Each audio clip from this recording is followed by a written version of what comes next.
নমস্কার বন্ধুরা, লৌকিক অলৌকিক বাংলা চ্যানেলে সকলকে স্বাগত জানিয়ে আজ আপনাদের কাছে আরও একটি গল্প পাঠ করে শোনাব। আমি সুদেষ্ণা। আজকের গল্পের নাম নিশিরাতের মাঝি। লিখেছেন কুমার মিত্র। সময় নষ্ট না করে সরাসরি আগে আমরা গল্পটা শুনে নিই, তারপর বাকি কথা হবে। পরপর দুটো মাঠের ওপারে কৈখালি গ্রামটা মেঘাধারী আকাশের নিচে কেমন অদ্ভুত আর ভুতুড়ে বলে মনে হচ্ছে। আকাশের কোণে চিক্কুর ঝলকাচ্ছে। অনেক দূরে কোথাও বজ্রপাত হলো। বৃষ্টি অঝোর ধারায় নয়, গুঁড়ি গুঁড়ি হাওয়া বইছে শনশন। এই ভরা ভাদ্রে একটানা বৃষ্টির দাপটে গাইঘাটার চওড়া খালে প্রথমে মস্ত নদী হলো, তারপর বাঁধ ভেঙে দুকুল ভাসিয়ে একাকার হয়ে গেল দিক দিগন্তের সঙ্গে। গাইঘাটা খালের এটাই দস্তুর। কয়েক বছর অন্তর অন্তরই বানভাসি হয়। পূর্বকূলের পলকা বাঁধ ভেঙে যায়, তবে পশ্চিমকূলের ইংরেজ আমলে তৈরি উঁচু বাঁধ সুরক্ষিত।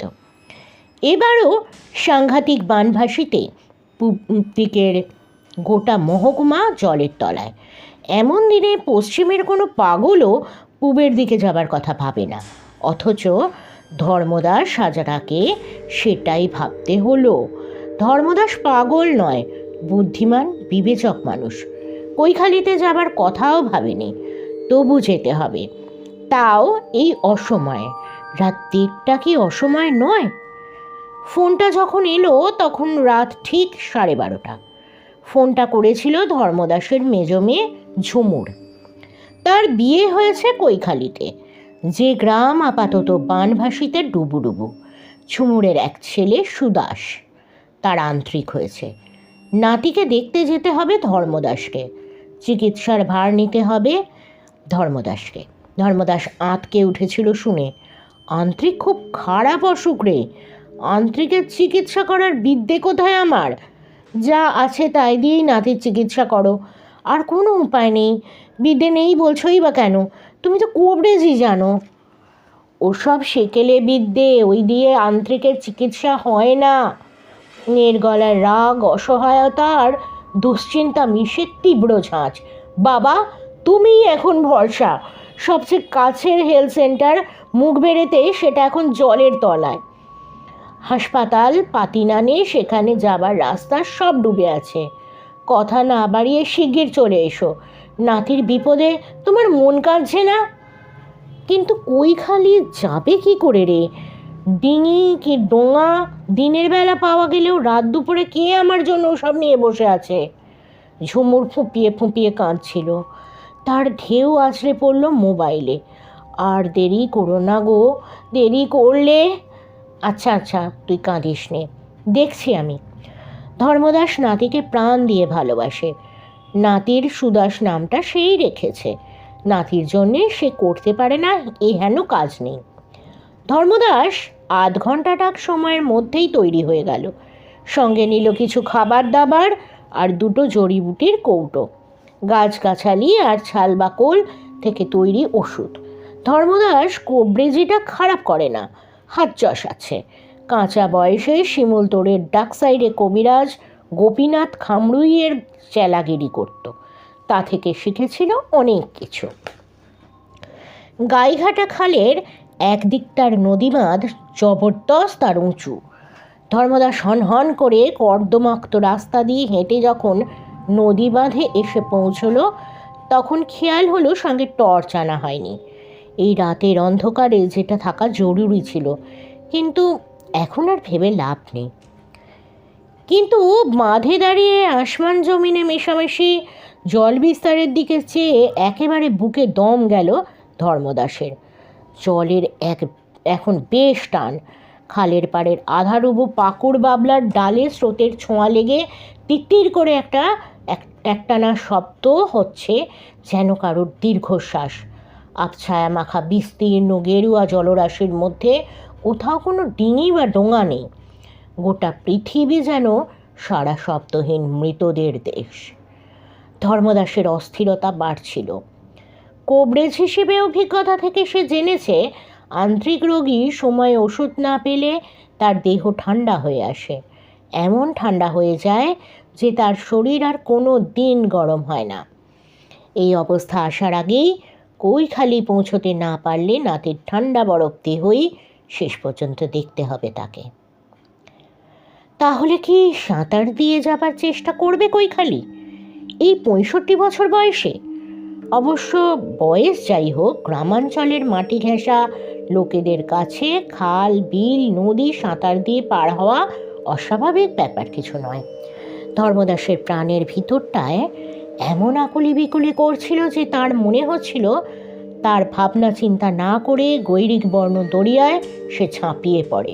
কিন্তু কৈখালির মাটি ছোঁবার আগেই অতল জলরাশি যদি তাকে ভেতরে টেনে নেয়, তাহলে নাতির চিকিৎসা কে করবে?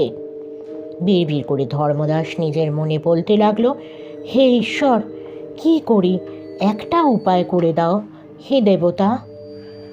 বারবার একই কথা আওড়ে যাচ্ছে আর তারই মধ্যে জলে ঝাঁপানোর জন্য তৈরি হচ্ছে। গামছাটা মাথায় ফেটটির মতো জড়িয়ে, খাটো ধুতিটা ঢেলে চাষির মতো গুটিয়ে, ছোট্ট করে কোমরে এঁটে রীতিমতো প্রস্তুত কয়েক লহমার মধ্যে। তারপর বাঁধের ঢালু গা বেয়ে নামতে যাচ্ছে। হঠাৎই তার নজর আটকে গেল দূরের একটা দৃশ্যে। আশ্চর্য, একটা ছোট্ট ডিঙির মতো এগিয়ে আসছে না? হ্যাঁ, ডিঙিই বটে, আসছে এদিকেই। ডিঙির ওপর বসে আছে কেউ একজন। ফিকে আধারে মানুষ নয়, মানুষের ছবি যেন একটা, জমাট কালো একটা মূর্তি। পিছন গলুইয়ে ডিঙির হাল ধরে বসে আছে। কে লোকটা? আসছেই বা কেন এদিকে? ও কি ধর্মদাসকে নিয়ে যেতে আসছে? সেটাই বা কেন হবে? ও তো ধর্মদাসকে চেনে না। ধর্মদাস কেন এই রাত গভীরে এখানে এসছে তাও জানে না। তাহলের জবাব মিলল কিছুক্ষণের মধ্যেই। বাঁধের ঢালের ফুট 7-8 হাত নিচে ডিঙিটা এসে থামল। ডিঙির গলুইয়ে বসা লোকটা উঠে দাঁড়ালো আর ধর্মদাসের দিকে একটা হাত তুলে ডিঙিতে ওঠার ইঙ্গিত করলো। কিন্তু ওর মুখে কথা নেই কেন? সাধারণ গেঁয়ো লোকেরা তো মাঠঘাটে বা ফাঁকা জায়গায় গলা চড়িয়ে কথা বলে। বহু দূরে ছড়িয়ে যায় তাদের কণ্ঠস্বর। চেঁচিয়ে ডাক দেয়, ও ভাই, পাড়ে যাবে তো চলে এসো, উঠে পড়ো নৌকোয়। তবে এসব নিয়ে মাথা না ঘামিয়ে তাড়াতাড়ি বাঁধ থেকে নেমে এলো ধর্মদাস। ডিঙিতে উঠল, ডিঙির মুখ খুলল, ভেসে চলল পরপারের গ্রামান্তের দিকে। ধর্মদাসের খুব ইচ্ছে করছিল যে মানুষটা উপযাচক হয়ে তার সমস্যা মেটাতে এগিয়ে এলো তার সঙ্গে দুটো কথা বলে, তার পরিচয় জানতে চায়, তার বাড়িঘর কোথায় জেনে নেয়। এসব নিতান্তই দেশ পাড়াগার রীতি। তাছাড়া ধর্মদাস যে এমন অদ্ভুত সময় নদী বাঁধের ধারে আসবে, গাইঘাটা খাল এতটাই প্রশস্ত যে মানুষ এটাকে নদীই বলে। কৈখালি যাবার প্রচণ্ড দরকার তার। এসব কি করে বুঝলো লোকটা? তাও খুব জানার ইচ্ছে করছিল ধর্মদাসের।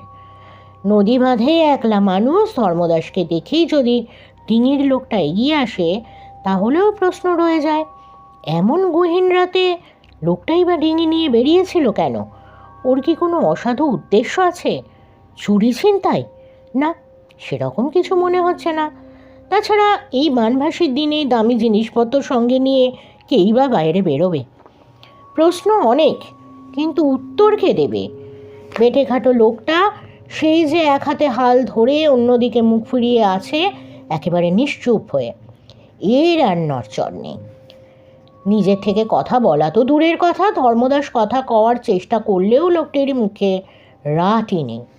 লোকটাকে শোনাবার মতলবই ধর্মদাস খানিকটা আত্মগত সুরে বলেছিল, আমি কৈখালি যাব, ডিঙি কৈখালি যায় যেন, কত ভাড়া লাগবে তাও জানি না। ধর্মদাস বেকার বকে মরল। ডিঙি মাঝি আগের মতোই নিশ্চুপ। লোকটা বোবা নাকি? আর যে বোবা সে তো কালাও হয়। বোবা কালার সঙ্গে কথাবার্তা হয় নাকি? রাত্রির মধ্যজামে দিগন্ত জোড়া হালকা আধারের বলয়ের মধ্যে নির্জন মহাপ্রান্তরে একটা অচেনা রহস্যময় মানুষের একেবারে কাছাকাছি বসে যে কোনো ব্যক্তির অস্বস্তি লাগারই কথা। ধর্মদাসেরও লাগছিল। অস্বস্তিটা বাড়ল আরও একটা ঘটনায়। হঠাৎ তার মনে হলো কোত্থেকে যেন একটা কটু গন্ধ নাকে এসে লাগছে, পোড়া মাংসের গন্ধের মতো। কোথাও কি কোনো মরা পোড়ানো হচ্ছে? তাই যদি হতো তাহলে তো মাঝে মাঝে হরিধ্বনি ভেসে আসতো। সেরকম তো কিছু কানে আসছে না। আর এ কীরকম জায়গা দিয়েই বা যাচ্ছে নৌকোটা? এই জায়গাটাকে তো ঠ্যাঙাড়ে বটতলা বলতো এক সময়। প্রাচীন লোকদের মুখে শোনা যেত এইসব। ধর্মদাস ছেলেবেলায় ঠাকুরদার মুখে শুনেছে প্রায় 100 বছর আগে এখানে নাকি ঠ্যাঙাড়েদের আস্তানা ছিল। তাছাড়া পাবড়া ছুঁড়ে একলা পথিককে আটকে দিত, তারপর লাঠি দিয়ে ঠেঙিয়ে মেরে ফেলত। ঠ্যাঙাড়েদের যুগ কবেই চলে গেছে, তবে গল্পটা রয়ে গেছে একালের ঠাকুরদা দাদুদের মনে। তারা এখনও এই জায়গাটাকে কুস্থানই বলে থাকে। এই স্থান মহিমার সঙ্গে পোড়া মাংসের গন্ধ মিশিয়ে বারবার গায়ে কাঁটা দিচ্ছিল ধর্মদাসের। কেমন মনে হচ্ছিল কুস্থানটা তাড়াতাড়ি পার হয়ে গেলে ভালো হয়। ধর্মদাস বরাবরই শক্ত মনের মানুষ। সেই মনের জোরেই ভয়টাকে আড়াল হঠাৎ তার মনে হলো যে উদ্দেশ্য নিয়ে এই রাতবিরেতে বেরিয়েছে সে সেই আসল উদ্দেশ্যের কথা ভুলে গিয়ে কী সব আজে বাজে ব্যাপার নিয়ে মাথা কামাচ্ছে। কৈখালি যেতে বড্ড সময় লেগে যাচ্ছে না? নৌকাটা বড্ড আসতে যাচ্ছে নাকি? মেয়ের বাড়ি যেতে সময় যত বেশি লাগবে ততই তো নাতির অসুখের অবস্থা হাতের বাইরে চলে যাবে। ধর্মদাস মনে মনে বলল, ডিঙি একটু তোরা চালাও মাঝি, না হলে বুঝি আর নাতিকে। ধর্মদাস কথাটা শেষ করতে পারল না। তার আগেই তার শরীরটা অঙ্গ ঝাঁকুনি খেল। সবিস্ময়ে দেখল ডিঙির গতি বেড়ে গিয়েছে। ধর্মদাসের মনের কথা শুনতে পেয়েই যেন ডিঙির গতি বাড়িয়ে দিয়েছে নিশিরাথের মাঝি। ডিঙির গতির হ্রাস বৃদ্ধি যেন মাঝের ইচ্ছাধীন। আধবুড়ো গাছপালার আশপাশ দিয়ে, ডুবো গাছের মাথার উপর দিয়ে কিংবা ঝাঁকড়া গাছের ডালপালার তলা দিয়ে ডিঙিকে বেঁকিয়ে চড়িয়ে যেভাবে তত্তর করে এগিয়ে নিয়ে যাওয়া হচ্ছে তা যেন কোনো জাদুকরের খেল। কাণ্ড দেখে ধর্মদাস যেন হতভম্ব হতেও ভুলে গেল। কৈখালির দূরত্ব কমতে কমতে যেন গাঁ সীমান্তের বুড়ো অশ্বত্থতলার কাছে এসে পৌঁছলো। তখন বড়জোর মিনিট 20 সময় পার হয়েছে। ওই গাছটার কাছে নৌকো ভেড়া মানেই কৈখালিতে এসে পড়া। মেয়ের বাড়িতে যাবার জন্যে ধর্মদাস চটপট পোশাক আশাক ঠিক করে নিল। ওষুধের কৌটোগুলো পুড়ল ফতুয়ার ঢোলা পকেটে। তারপর ডিঙি থেকে ডাঙায় অর্থাৎ বাঁধে নেমে বলল, শুনছো ভাই, খুব উপকার করলে তুমি। অথচ তুমি কে, কোথাকার লোক কিছুই জানা হলো না। কথা বলার সময় নেই, আসি তাহলে, কেমন? বেনো জলের ওপর দিয়ে ঠান্ডা বাতাসে ধর্মদাসের কথাগুলো উড়ে গেল। মাঝি যথারীতি বোবা। ধর্মদাস উত্তর আশা করেনি। বোবার মুখে কে আর ভাষা প্রত্যাশা করে? তবুও কে জানে কেন হাঁটা শুরু করার আগে নিজের অজ্ঞাতসারেই নৌকার পাঁচগালুইয়ের বসা লোকটির দিকে তাকালো আর আশ্চর্য হয়ে দেখল এতক্ষণ ধরে পাশ ফিরে থাকা ছবি ছবি মূর্তিটার মুখ তার গমন পথের দিকে চেয়ে আছে। মুখটা অস্পষ্ট, ছায়া ছায়া, কুয়াশা মাখা। একটা হাত ওর শূন্যে তোলা ডান হাত। হাত বটে, তবে আধা আধি। কনুই থেকে বাকি হাতের কোনো অস্তিত্ব নেই। ধর্মদাসের শরীরের ভিতর দিয়ে যেন জোরালো বিদ্যুৎ প্রবাহ কেলে গেল। কে কে এ? এই শরীরের আদলটা যেন চেনা চেনা। এ কি শরীরই নাকি অশরীরই, নাকি শরীর ধারণকারী অশরীরই? তাড়াতাড়ি হাঁটা ধরল ধর্মদাস, আর হাঁটতে হাঁটতেই আরও একবার পিছু ফিরে তাকালো। আদিগন্ত জল বিস্তারের মধ্যে কয়েকটা গাছের উঁচু মাথা ছাড়া কিছু নজরে পড়ছে না। কোথায় বা সে ডিঙি, কোথায় বা সে কুয়াশা ঘেরা মাঝি? দৃশ্যপটের মধ্যে শূন্যতা ছাড়া আর কিছু নেই, কেবলই শূন্যতা। 2, এই যাত্রা নাতি সুদাসের প্রাণটা টিকে গেল বরাত চড়ে। সবাই বললে দাদুর হাত যশের জন্যই জীবনটা রক্ষা পেল নাতির। তাহলে কত বড় কোবরেজ দেখো! তবে যে যাই বলুক, ধর্মদাসী শুধু জানে এর পেছনে অন্য ব্যাপার আছে, যা তার নিজের কাছেই পরিষ্কার নয়। ব্যাপারটা ঘটত রাত নিশুতিতে, রাত 2টো থেকে 3টের মধ্যে। যে বাড়িতে ছেলে মানুষের একটা কঠিন ব্যায়ামও চলছে, সেখানে দিনের বেলাটা কোনো রকমে কাটলেও রাত যেন কাটতেই চায় না। এদিকে রোগীর অবস্থাও রাতের বেলায় বেশি খারাপের দিকে যায়। এ চিরকালের নিয়ম। খাওয়া দাওয়া ঘুম কোনোটাই ঠিকঠাক চলছিল না ধর্মদাসের। তাই রাত যত ঘন হতো ততই তার মাথাটা কেমন ঘোলাটে হয়ে যেত, চিন্তা শক্তি ভালো মতো কাজ করতো না। বাড়ির সব লোকই তখন সারাদিন খাটাখাটি করে অবসন্ন হয়ে ঘুমের কোলে। কেবল ধর্মদাসী রুগীর পাশে জেগে নিয়ম করে ওষুধ খাওয়াতে হবে, সেবা করতে হবে, অথচ ধর্মদাস ঠিকঠাক ওষুধ বাঁচতে পারছে না। নানা রকম বড়ি আর ছাল বাকল নিয়ে বেহাল অবস্থা, হাত কাঁপছে। তখন কে যেন জোর করে আসল ওষুধে তার হাত ঠেকিয়ে দিত, করে দিত নির্ভুল বাছাইয়ের কাজটা। নাতি তাড়াতাড়ি সেরে উঠছিল তাতে। ধর্মদাস বেশ বুঝতে পারত একটা অদৃশ্য শক্তি তাকে চালনা করছে। ভুল ওষুধ বাতিল করে ঠিক ওষুধ নির্বাচন করে দিচ্ছে। কাজটা যে কে করে দিচ্ছে সে নিশ্চয়ই কবিরাজি বিদ্যায় বেশ ওস্তাদ। কে হতে পারে এরকম মানুষ? ধর্মদাস নিজের মনে বিড়বিড় করে বলতো, হাত কাটা ভানু ছাড়া কে আর হবে? সেদিন রাতের ডিঙি মাঝেই তো হাত কাটা ভানু। কে এই হাত কাটা ভানু? কেন ওর হাত কাটা গেল? এর মধ্যে একটা গল্প আছে যার সঙ্গে ধর্মদাস নিজেই জড়িত। হাত কাটা ভানু আসলে ভানু মান্না, শিমুলতোড়ে বাড়ি, কবিরাজ গোপীনাথ খামরুইয়ের পাড়ার ছেলে। থাকতো অবশ্য মামার বাড়িতে, ধর্মদাসের গ্রামে। ধর্মদাসের মতোই ভানুও ছিল ধন্বন্তরী কবিরাজ গোপীনাথের চেলা।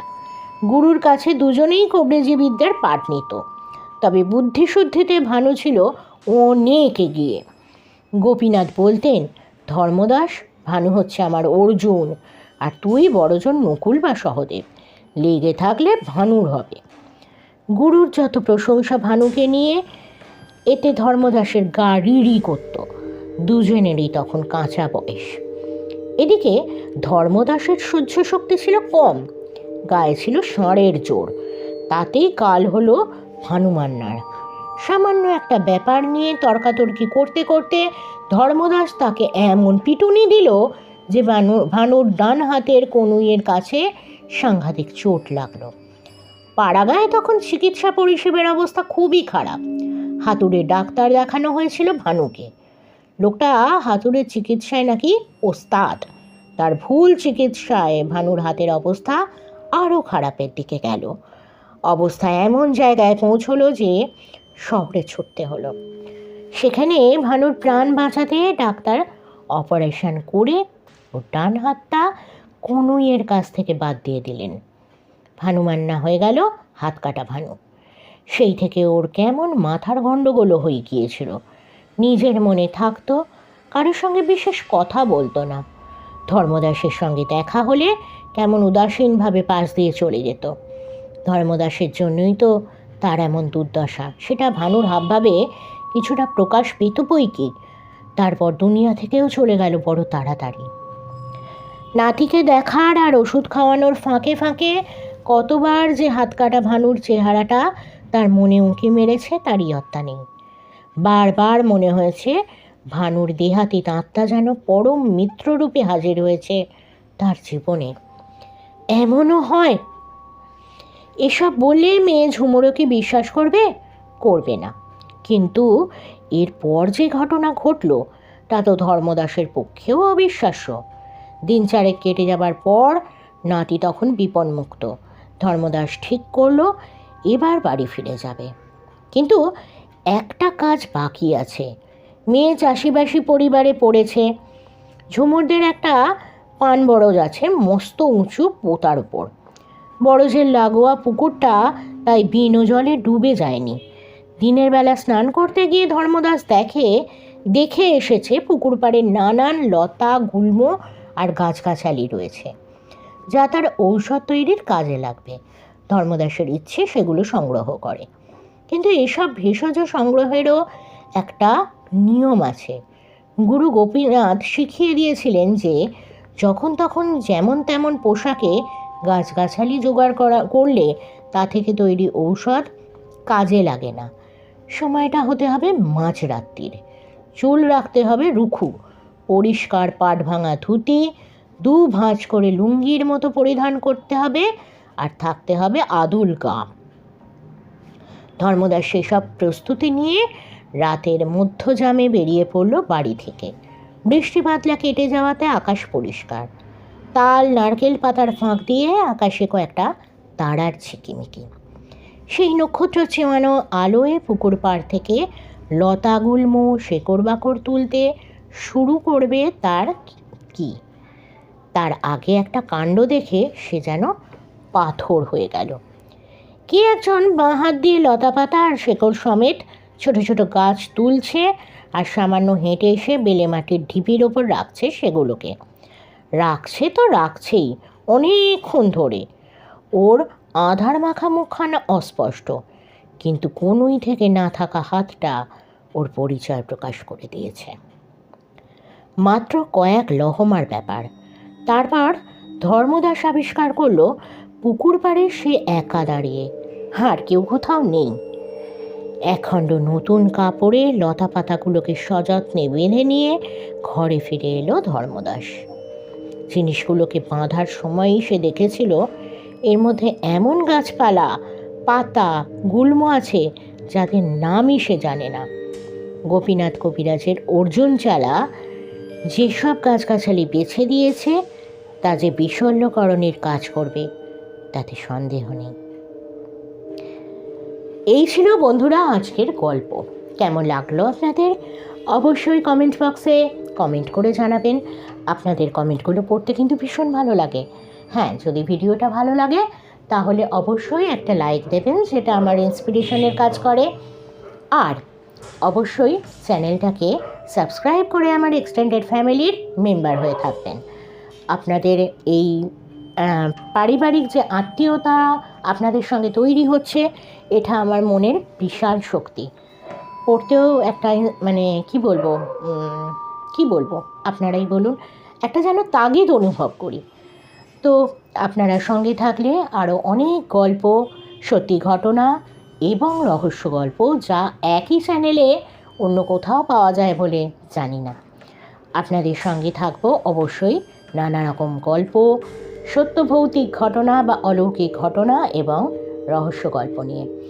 আপনাদের জীবনে বা আপনাদের পরিচিত কারোর জীবনে যদি এরকম ঘটনা অলৌকিক ঘটনা ঘটে থাকে, ডেসক্রিপশন বক্সে তো মেল আইডি দেওয়াই থাকে, ওখানে আপনারা গল্প লিখে পাঠাতে পারেন, অথবা হোয়াটসঅ্যাপ নাম্বার দেওয়া থাকে, সেখানে ভয়েস রেকর্ড করে পাঠাতে পারেন। সঙ্গে থাকুন, শুনতে থাকুন, সুস্থ থাকুন, ভালো থাকুন। আজ শুভরাত্রি জানিয়ে বিদায় নিচ্ছি। আমি সুদেশনা।